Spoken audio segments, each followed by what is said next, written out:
everybody. Let's get ready for the new 36-hour cybersecurity incident notification requirement. Welcome to today's webinar by LMG Security and Fried Frank. My name is Natalie Adams, and I'm your moderator for today. Our presenters for the webinar today are Sherry Davidoff and Mike Kleinman. Sherry Davidoff is the CEO of LMG Security and author of Data Breaches. As a recognized expert in cybersecurity and data breach response, Sherry has been called a, quote, security badass by the New York Times. Her professional experiences are featured in the book Breaking and Entering, the extraordinary story of a hacker called Alien. Sherry is a GIAC certified forensic examiner and penetration tester, receiving her degree in computer science and electrical engineering from MIT. Her latest book, Ransomware and Cyber Extortion, will be published later this year. Mike Kleinman is a special counsel in the data strategy, security and privacy, and technology transactions practices at Fried Frank in New York. Mike advises companies, boards, and investors in a wide array of industries and sectors on compliance and global cybersecurity and privacy regulations, cybersecurity and privacy-related corporate governance, artificial intelligence and data minimization, breach preparedness and response, training, contract negotiation, and cybersecurity risk assessments, as well as disclosures. He is an IAPP certified information privacy professional in the United States. Sherry and Mike, at this time, I am passing you control of the webinar. Thank you so much, Natalie, and thanks, Mike, for joining us today. Really appreciate your insights. It has been a really big day in cybersecurity. In fact, I think it's been a really big month. We're going to talk about some of the latest threats and the reasons why we're seeing a push for more visibility and notification. Then we'll discuss the new incident reporting rule. We'll talk about how that affects both you and service providers, because they are included as well. And finally, we'll wrap up with a checklist. But first, hot off the presses, we did not expect when we scheduled this that less than 24 hours ago, a bill on cybersecurity notification would have been passed by the U.S. Senate.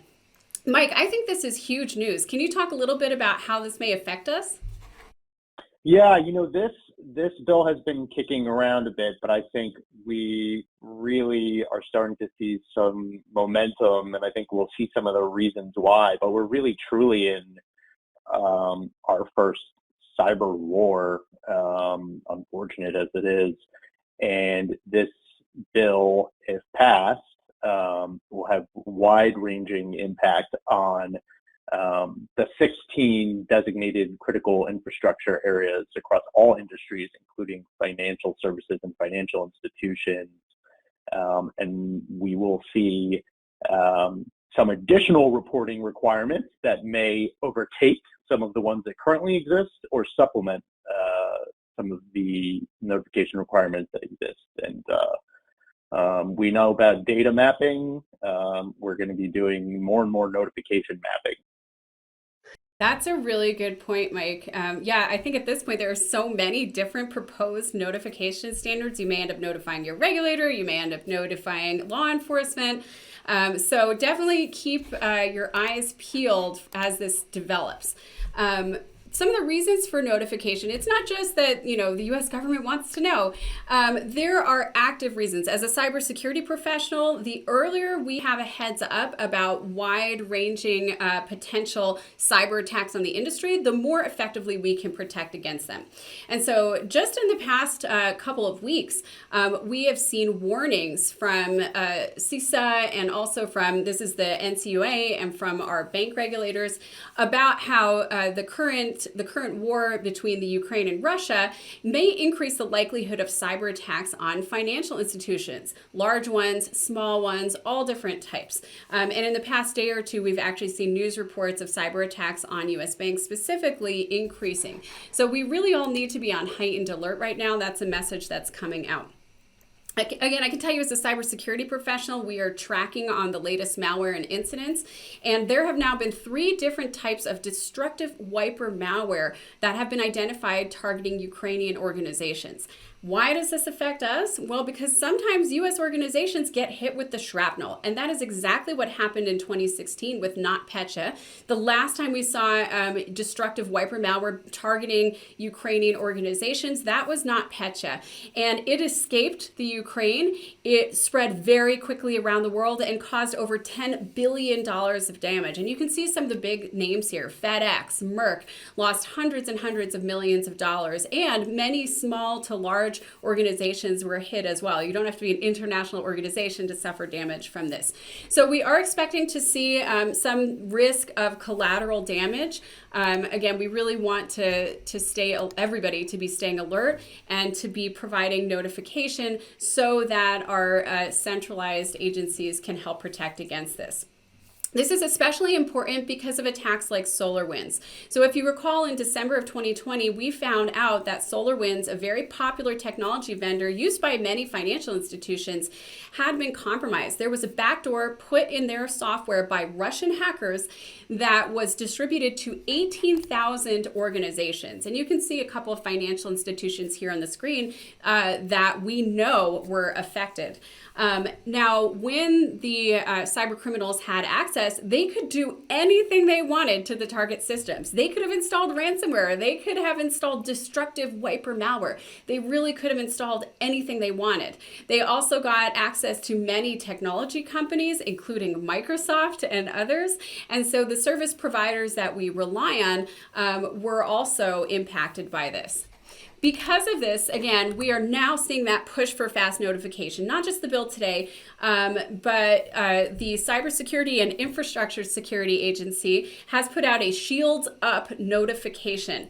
And while they're not citing any specific threats, you can see on the screen here that they are strongly recommending that everyone be on high alert, ready to respond, and they say all organizations should report incidents or anomalous activity to CISA or to the FBI, and the contact information is on the bottom of the screen here. We can certainly make the slides available to you if you want to have a copy of this contact information. So again, we're seeing that push for fast notification. This is not a requirement, but they are encouraging all organizations to do that. What is a requirement for banking organizations is the new final rule. So you probably saw the headlines in the fall that U.S. banks are going to need to report significant cybersecurity incidents within 36 hours. Importantly, this is not a public notification. This is a notification to your regulator, again, so that we can start to track these, identify widespread issues, and respond. Mike, I'll turn it over to you to talk about the parameters of this new rule and what it means. Thanks, Sherry. So this is a bit of a misnomer in that it's really 3 rules in one issued by the 3 federal banking regulators, the OCC, the Fed, and the FDIC. And each rule, the text of each rule is substantially identical, but each rule separately applies to the banking organizations that are subject to jurisdiction and enforcement, supervision, and examination by each of those regulators. Just a note, this has not been adopted or issued by the NCUA. We will touch on some existing credit union notification rules later today, but the rule affects 2 groups, as Sherry said, bank organizations, and then bank service providers, which is a defined term that service or provide covered services to bank organizations. Yeah, and Mike, thanks for pointing that out. I know we have some credit union friends out there today, and even though this doesn't directly impact you, it will impact some service providers that you work with. So a good idea to stay tuned because there are some ways, which we'll get to at the end, that you may be able to leverage this to your advantage. So yeah, as Mike was saying, there's 2 components to this. It applies to banking organizations and also bank service providers. That's exactly right. So there's 2 key numbers we want you to, there's going to be a lot of key things here. 2 key organizations, banks, bank service providers. 2 key numbers, 36 hours is the first one.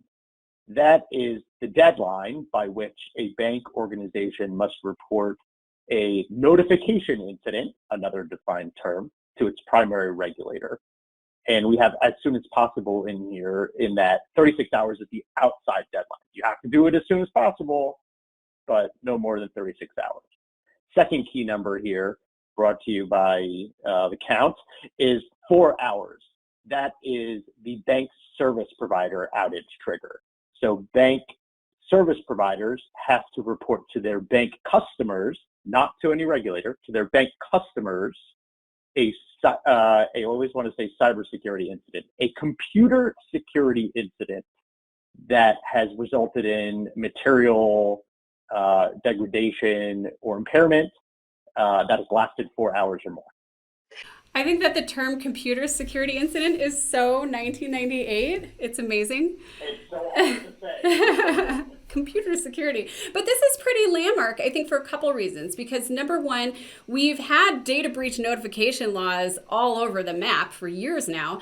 But I personally, I'm not a lawyer, I have really not seen a whole lot of laws that specifically focus on operational impact. And this one does, right? There are a few out there in between the nooks and crannies, where rules and regulations are designed to do other things that may sweep in cyber or computer security incidents. But absolutely right, Sherry. We are now in a trend where regulators are hitting this head on. So starting with incidents that banks need to report, those are, again, a defined term, notification incident. Computer security incident that materially disrupts or degrades, or is reasonably likely to do so. Banking organizations, and then you've got 1 through 3, which essentially cover, the bank's operations, the bank's ability to service its customers and to, make the profits it should be making, and then operations that might affect the financial stability of the United States, which dovetails with the proposed notification bill that we were just talking about earlier. So this is pretty broad. It hits both the micro of customers and then the macro of U.S. Financial stability as a whole. But this does not affect confidentiality, correct? This is not like a data breach notification law. This is really focused on operational impacts. That's right. And now, there is a little bit of overlap. One could have a data breach that would would fit into this operational notification incident definition. But it is certainly focused on, a whole host of other purely IT asset operations focused breakdown. Right. I think that's really notable because that's going to change some of our incident response processes and how we notify third parties. So there are some examples of notification incidents. Actually, some of them are provided in the text of the regulation itself, and we'll get to that. But here you can see an example. A ransomware incident could potentially be a notification incident. A ransom malware attack that encrypts a core banking system or backup data. So one example of this is Pacific City Bank was hit by ransomware. Hackers did access files, but what would make this a notification incident, again, would be that operational impact. Now, I can tell you as an incident responder that most of the time we don't see bank and credit union incidents hitting the headlines.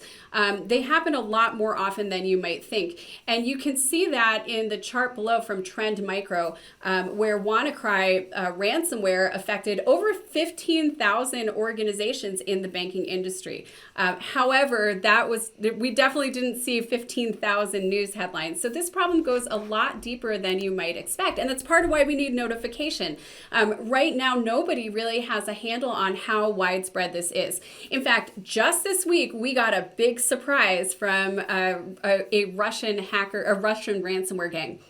So Conti has been one of the leading ransomware gangs out there. Now, what we knew up to this point, based on analysis of the blockchain, was that all ransomware gangs combined had made at least $400 million in 2020. So that's what we're tracking on so far. And there are anticipations that we'll be hitting around the same number in 2021.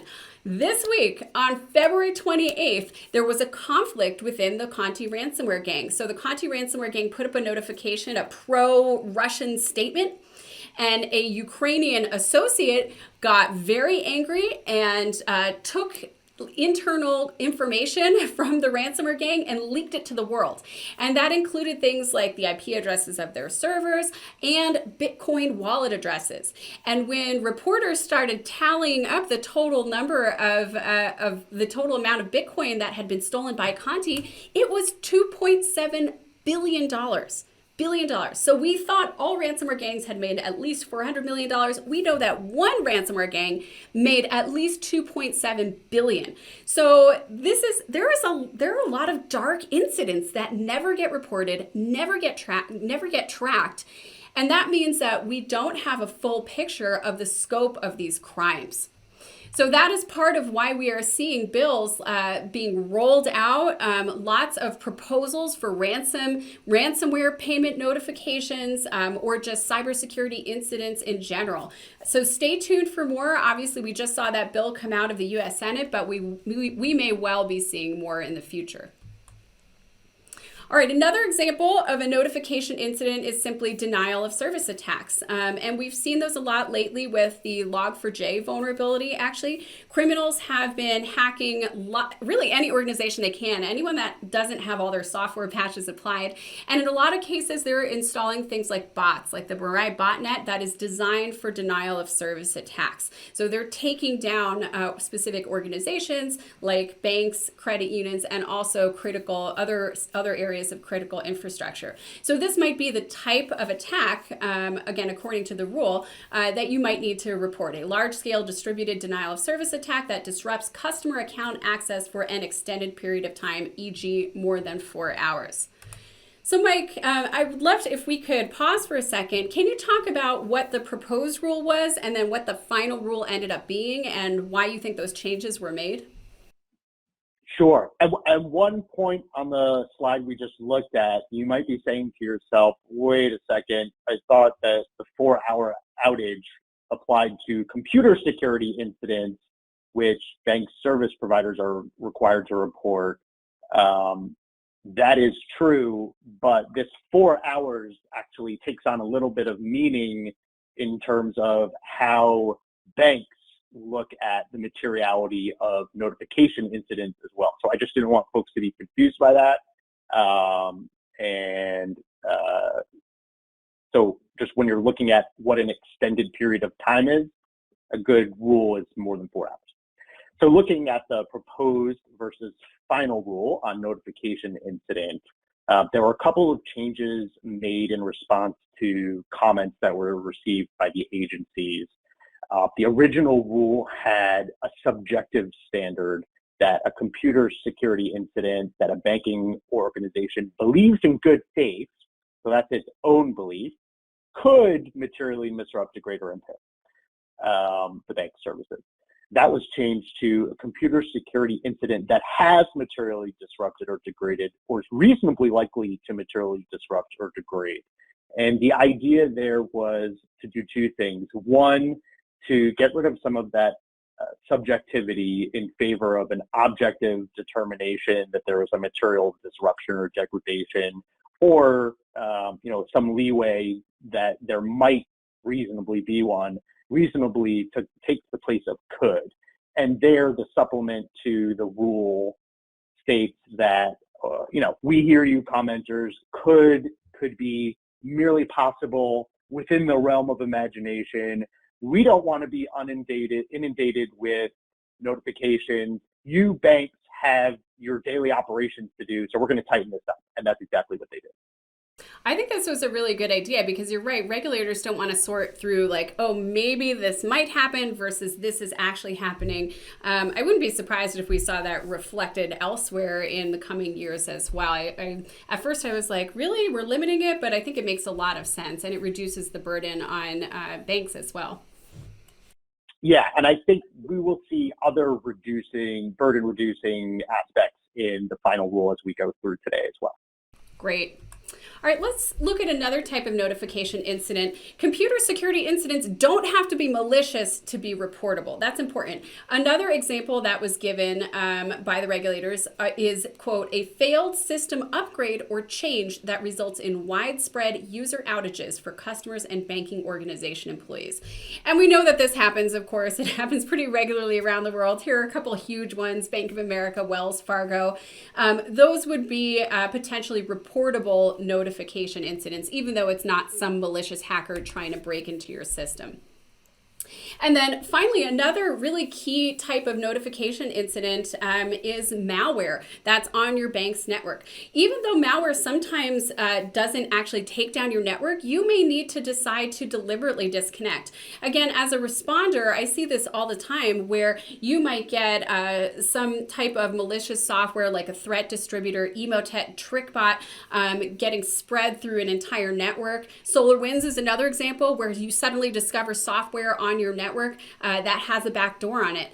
And because of the risk to customer information or a threat of unauthorized access to your network, you may decide to cut off the network access or shut down operations for some period of time. And that's specifically called out here that malware on a banking organization's network that A, poses an imminent threat or requires the banking organization to disengage any compromised products or information systems. So just because you take it down, you make that choice, doesn't mean that it's not a reportable incident. We've seen this coming up a lot recently, especially because of cases like the Colonial Pipeline. So, of course, the Colonial Pipeline was a ransomware attack on a major supplier in the United States, and it impacted thousands and thousands of organizations, particularly along the Southeast. Those cases are now in court. Some of the downstream businesses, like Easy Mark gas station, that were supposed to get gas and actually had to shut down for over a week, they are now suing Colonial Pipeline. And one of the issues that has come up in court is that Colonial Pipeline made a choice. They chose to shut down the pipeline because hackers were in their systems and had disrupted their billing and tracking systems. So they made a deliberate choice to shut that down. Those may still end up being notification incidents. Mike, anything you want to add? This is the list of 7 different types of notification incidents provided under the rule. Yeah, so one follow-up point on Colonial Pipeline that I think is really important for banks is that unlike in Colonial Pipeline, where EasyMart had no direct relationship with Colonial Pipeline, here, not only are you going to have a contractual relationship with your service provider, not only do you have a contractual relationship with your customers, but you now have a regulation telling you that you have an obligation to report to the regulator as well.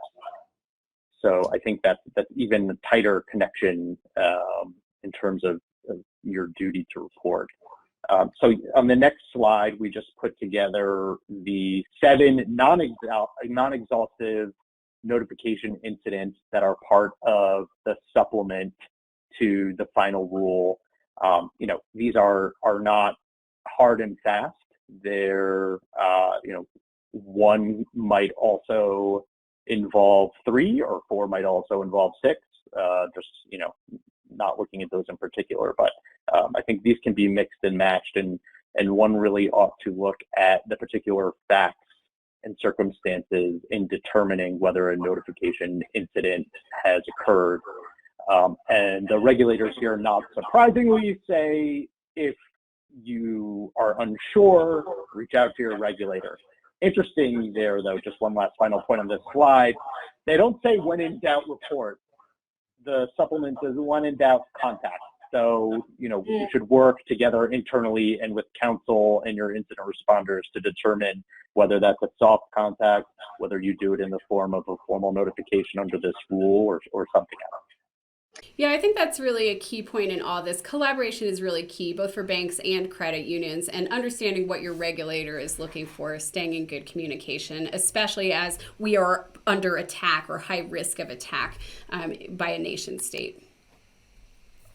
So, Mike, I know if you do report, but then you figure out afterwards that it wasn't a notification incident, you can like erase that, right? Yeah, so this one is a little bit interesting as well. There is a little bit of a clawback built into the rule where agencies have said, again in the supplement, so it's not part of the final rule, but it's guidance, that if we recognize we're putting you to this onerous operational notification requirement, something might have looked like it was material, and maybe it wasn't. You can come back to us and correct your notification and tell us, we thought we had this issue, we determined it really wasn't material, we found a workaround, etc. And this same clawback actually applies to bank service providers in terms of their notification obligations to bank customers, which we'll get into a little more. They also have the right to say, we thought it was something, but it's nothing. So you have the right to correct. You don't have the duty to correct a misstatement. But one thing that's open here is the supplement focuses on when you've been too cautious, when you've over-disclosed something.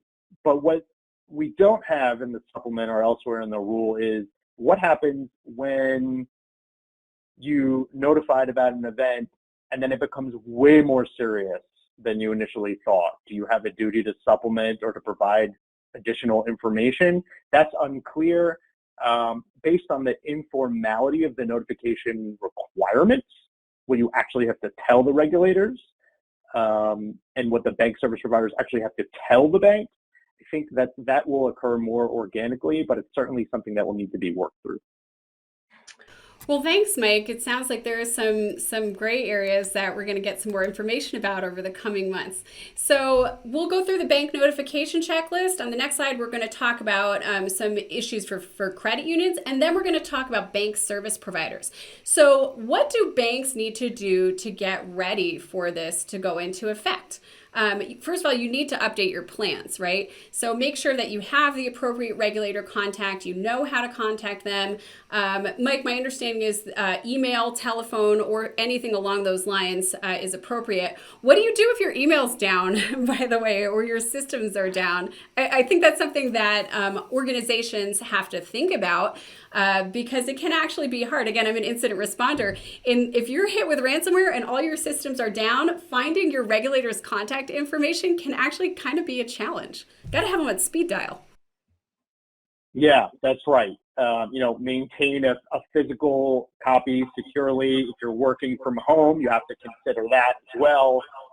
And this, so just so folks know, this email, telephone, or similar is something that may be added by the agencies in the future. So that could be a portal, which again, if you've got no internet access, you may not be able to reach. Yeah, and that's actually part of the rule itself. They actually broaden it like that. So that's good to know. Again, keeping communication and staying up to date with what the regulators want is going to be important. Okay, so what do our credit unions need to know about this? Obviously, the new rule does not directly apply to credit unions, but there are existing notification requirements, correct?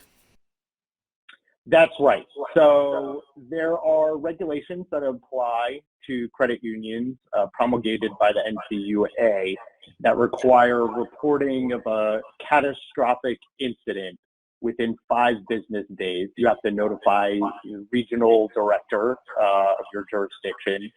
And these can be more traditional catastrophic events like a disaster relating to your physical premises, but it also can be an interruption to vital member services, which is a defined term that dovetails with some of the notification incident operational definitions here. So vital member services are servicing your members, loans, withdrawals, deposits, all the ordinary course day-to-day credit union operations.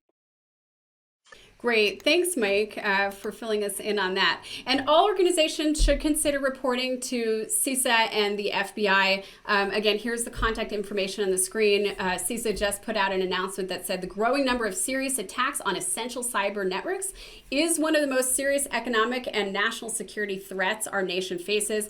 By reporting these incidents, we can help to understand the scope of the problem and hopefully have an early and quick response to these, which will help protect all of us. So let's jump into the requirements on service providers. I was shocked, pleasantly shocked, to see this in here because so many regulations have come out over the past 2 decades without really taking into account the underlying service providers. So, Blackbaud gets hacked and they may not have or think that they have specific notification requirements to their customers necessarily. That's just one example. So this is really creating a very clear standard. And Mike, also, what service providers need to notify about is broader than what banks need to notify about, correct? That's right.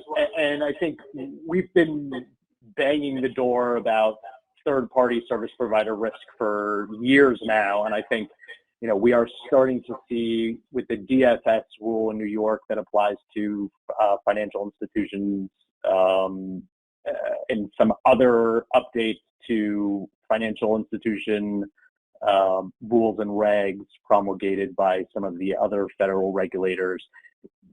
Eyes are open on service providers, but this one really is a first of its kind in terms of notification from service providers. And yes, Sherry, so this is broader than the notification incident in that you may remember notification incident picks up from the definition of computer security incident. So bank service providers need to report an incident that results in actual harm. So here again, this reflects the regulators' attempt to narrow somewhat the scope of security incidents. So it has to actually result in harm to the confidentiality, integrity, or availability of IT systems or information stored thereon. And it has to be a material disruption or degradation of, unlike what we saw with the bank rule, where there was a material disruption or degradation of the bank's operation. Here, it's a material disruption or degradation of the bank service provider's ability to provide covered services, which is a defined term. And then the last element here, again, to drill into is it has to be a computer security incident, material disruption of covered services for 4 or more hours. So, again, this is huge, and I'm pretty excited to see that it is not just operationally focused, but your service providers will need to tell you if there is harm to the confidentiality, integrity, or availability of information systems. So this includes confidentiality. It's no longer the case that they're just going to be thinking about what are all the 50 data breach notification laws and things like that. They have a very clear requirement now with a very short notification window, which makes me wonder, what is a bank service provider? And I would particularly love to know, is Microsoft one? Is Amazon? Obviously our core processors are, but can you clarify this? Because this could have pretty huge ramifications. Sure, I am more than happy to clarify an unclear area. There is a lot of gray space here. So a bank services provider is defined in the rule as a bank services company or other person, and person means natural person, corporation, legal person, that performs covered services. So bank service companies, very quickly, are defined in the Bank Services Company Act as a corporation or LLC that performs certain functions. It is a head scratcher. and is owned by an insured depository institution. So I think in terms of the Amazons, the Microsofts of the world, we can put that to the side. The Bank Services Company Act also covers individuals who enter into contracts with banks to perform the same bank functions. And one final point on the Bank Services Company Act, it is an old act originating from the 60s that allows the bank regulators to examine, supervise, and otherwise have authority to regulate bank services companies and other people with contracts to perform bank services operations. Covered services originating from the Bank Services Company Act in the pre-internet age are services such as check and deposit sorting and posting, computation and posting of interest, mailing checks, statements, other items, bookkeeping. These are all, nothing we think about today when we think about, the modern functioning of banking institutions. There is no list of bank service providers that we can look to. In fact, one of the commenters to the proposed rule here said, give us a list. The agencies declined to do so. And who exactly is a bank services provider is shrouded in a little bit of mystery for service providers, in that the Bank Services Company Act only requires a bank, as many of you might know joining us today, to inform regulators of who qualifies as under the Bank Services Company Act as a service provider. It does not require the bank to tell its service providers that they may be subject to the Bank Services Company Act. So one point there is, if you are a service provider, get contractual language, if you can, requiring that your bank tells you, I'm designating you as a person performing these services.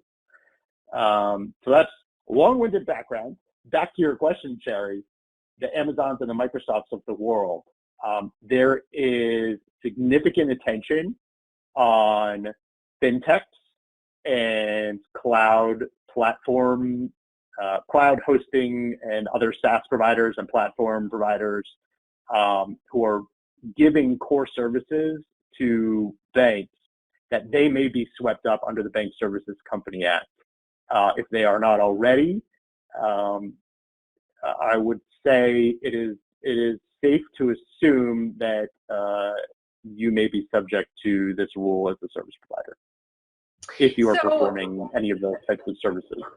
This is fascinating, and again, this could be huge. I think many of us suddenly discovered when the last time Amazon went down that many other vendors we work with rely on Amazon. I wouldn't be surprised if some of our core processors are doing hosting with Amazon. So couple, not to throw you too much of a curveball, but let's say you have Amazon is being used as a provider for a core processor. Would Amazon be required to notify the core processor, which would then be required to notify the bank? Great question, and the answer is probably no under the strict text of the rule, and that's why contract becomes such an important creature here, because Amazon is likely going to have the ability to impose that upon whoever they're working with. But at some point, the web spins so far that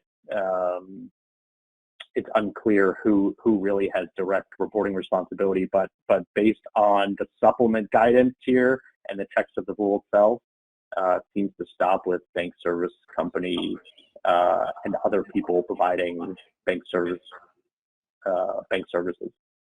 Okay. Well, thanks so much for helping to clarify that. It'll be interesting to see how this shakes out in practice.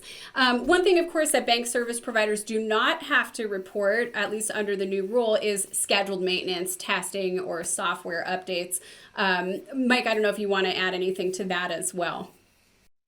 Yeah, just quickly, this is another attempt to balance the burden on banks and service providers.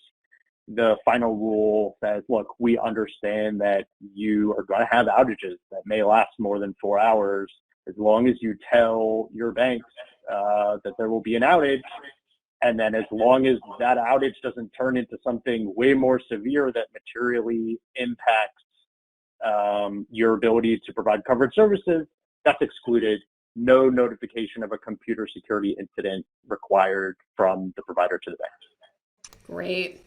Okay, so they did provide a notification incident example. For example, a bank service provider that's used by a banking organization for its core banking platform to operate business applications is experiencing widespread system outages and recovery time is undeterminable. So that is an area where your service provider would need to notify the bank within 4 hours, and then the bank would then need to notify could need to consider notifying their regulators. Correct, Mike? So if it's undeterminable and you believe that the outage may last for more than 4 hours, then if you also determine that it's material, you have to then report to the bank as soon as possible. Right. So and then the bank then starts its process. So it's up to the bank to determine within 36 hours whether it needs to in turn report up to the regulator. Right. Thank you. That's right. The outage length is 4 hours. Appreciate that. 4 hours or more. One question to ask is, how are service providers going to notify you? And by the way, you may want to let your service providers know that they are now regulated. Not all of them may realize it. And that will just help to actually make sure it happens in practice. And then they are required to notify at least one bank designated point of contact. So that means you need to reach out and tell them, hey, here's our point of contact. And from a practical standpoint, I do a lot of development of incident response policies, and we do tabletop exercises. You're going to want to make that like a mailing list. Don't make it like an individual person, because then, Mark will be on vacation and all of a sudden you won't get that notification. So make sure your bank designated point of contact takes that into account. They need to notify as soon as possible from that point on. And this one is logistics, because it is so easy to trip something up.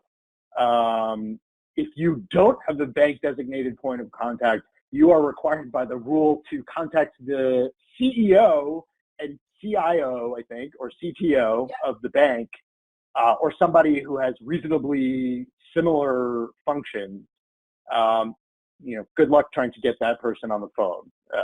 So make sure you've got your bank designated point of contact, make sure you know who it is, and then, make sure you can reach out to them.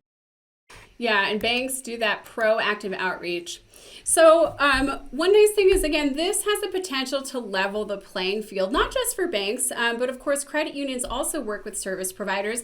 And up until now, we see many service providers, especially technology providers, just don't want to put in the extra time or cost or risk the reputational embarrassment of quickly notifying their customers. In fact, we see this a lot with potential data breaches or malware infections where there's malware on the system, they just clean it off and move on with their day. Or there's a potential data breach and they'll spend weeks or months figuring out if they need to notify. And then at some point they may notify customers, or it may become public information. So this creates a clear standard. You're going to want to supplement this, of course, with your own contracts. But for smaller organizations that may not have a lot of leverage with large service providers, again, this creates a standard. They already have these processes in place. And so it will be easier and easier to get service providers to give proper notification, even for organizations that don't directly fall under this regulation. Anything you want to add to that, Mike? Yeah, that's exactly right. If we've got a pool of service providers who are agreeing to this and preparing their operations as such because they really have no choice, then they should be willing to take it on for you if you're a credit union or another financial institution that doesn't become subject to the rule. It's good service for them. It's really not much more of a burden for them. Yeah. So the service provider notification checklist, just to summarize, service providers must notify bank designated contacts. Of course, you may have different or shorter contractual notification obligations that could also apply. Make sure everyone is considering what happens when systems are down, either on the service provider side or the bank side. And of course, all downstream businesses may benefit from this. So to wrap things up, again, this rule will go into effect on April 1st, and May 1st is the compliance date. But in the meantime, we are also seeing a lot more proposed notification rules and legislation. Mike, oh gosh, I think just yesterday we saw that cyber incident reporting rule approved. Mike, do you want to tell us a little bit about the SEC proposed rule, because that's pretty big as well? Yeah, absolutely. So this is another proposal on the bandwagon of addressing cybersecurity operational risk and incident reporting. So this proposal would impact registered advisors, their fund clients, and then as well, it would also impact registered funds. And aside from requiring those regulated entities to put in cyber risk management programs, it will require advisors to notify confidentially the SEC of certain types of incidents within 48 hours. It will then require disclosures to be made to private fund clients and other clients as well, and offering memoranda of not only cybersecurity risks that may affect the advisor or the fund, but also any incident in the last 2 fiscal years that may have had a material impact. So, well, that's big. Again, trend towards cybersecurity reporting. Yeah, and I think we all have to be prepared for being asked to retroactively report if we're seeing things like that. I mean, who knows what kinds of legislation we're going to see over the next couple of years, but it's interesting to me that we're already seeing that being proposed. All right, I know it's about time for us to wrap up. So again, there's a new rule coming out for banks. The effective date's April 1st. Compliance date is May 1st. Make sure you designate your points of contact, know who to notify and when. You'll want to let your service providers know. All organizations, we are at high risk of attack right now. If you notice any cybersecurity incidents or computer security incidents, please consider reporting that to CISA and the FBI, and then keep your eye on the news. Stay tuned, because the laws and regulations are evolving. I know that we have some handouts, so feel free to download those. And we have some time for questions. Feel free to throw your questions in the chat. Natalie, I will turn it back over to you to moderate. Great. Thank you, Mike and Sherry, for that presentation. We do have some questions. We're going to start with this one. Do service providers only have to notify their bank customers, or are they required to report to all their financial institution customers, for example, credit unions? Great question. So this was a question that was raised in the comments to the proposal, and the final rule includes the term affected. So service providers do not have to notify all of their financial institution clients, only those who are actually affected by the outage or computer security incident. And would that include credit unions, Mike, if credit unions are affected? Or is that a gray area? Yeah, well, so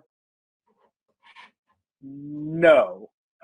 Insofar as the rule applies to banking organizations, and those are just the FDIC, OCC, and Fed banking organizations. I do think we're going to see real pushback if service providers notify just a subset of their customers. I mean, we saw this with data breach rules back in the early 2000s, where ChoicePoint, they had a breach and they notified only California residents, and all the other state attorney generals were up in arms about it. So I think that if service providers, they're going to have some political issues for sure if they just notify their banking customers, but we'll need credit unions and other non-regulated organizations to probably hold their feet to the fire and call attention when those things occur. That's right. And that's, bargaining power and contracting can be quite frustrating if you don't have leverage, but to the extent you can push aggressively for notification rights as a credit union, go for it. Thank you to everyone who attended today's webinar. My name is Natalie Adams with LMG Security. Thank you so much and have a great rest of your Wednesday. Thank you so much, everyone. Again, this is Sherry Davidoff, CEO of LMG Security. If you have any questions, please reach out anytime. We'd love to hear from you. You can email us at info@lmgsecurity.com or find us on LinkedIn and follow us on Twitter. Thanks so much for joining, and we'll see you next time.